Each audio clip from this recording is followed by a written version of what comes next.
If you were going to split all human beings into two categories, douche and non-douche, Johnny Manziel would firmly be on the douche side. I mean, hell, he might even be captain of Team Douche.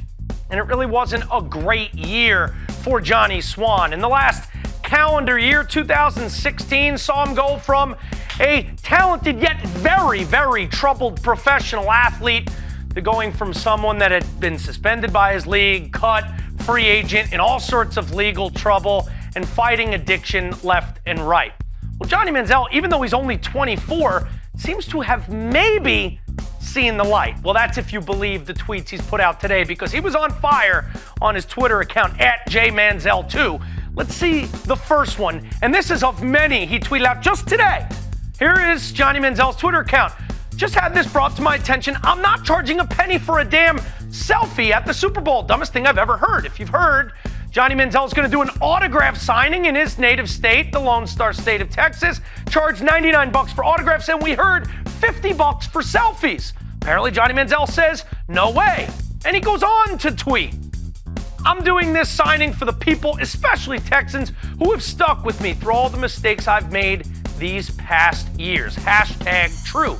Well, that's good. That sounds pretty good because, hell, with what he's been through over the last 12 months, it certainly didn't look like he was going to make any money in professional sports. So it made a little bit of sense that he was going to be charging $50 for selfies because he needs some sort of income at some point. But it was certainly douchey to charge that much for autographs and selfies when, what is he? Anyway, he's not a football player. He went on, not just chiming in on his signing in the mall in Texas.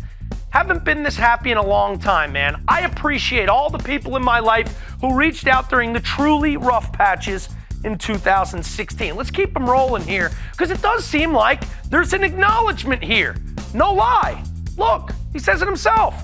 I was a douche in 2016. I'm just trying to be a good person again.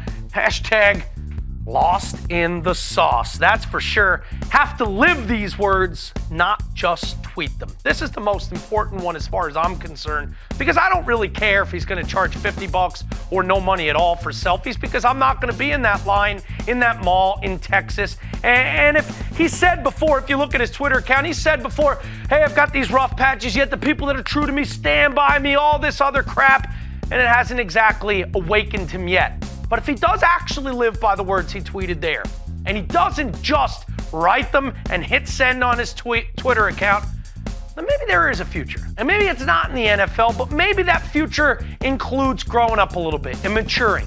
Something that seemed impossible for a while for a guy that just seemed too privileged, too rich, and too immature to handle not only being a professional athlete, but just being alive and existing in society. So for me, I don't know if I believe it. Only time will tell. But I hope he has this awakening. And I can tell you this, if he does, and he does come back to play football, and can you imagine if he's actually an effective NFL quarterback?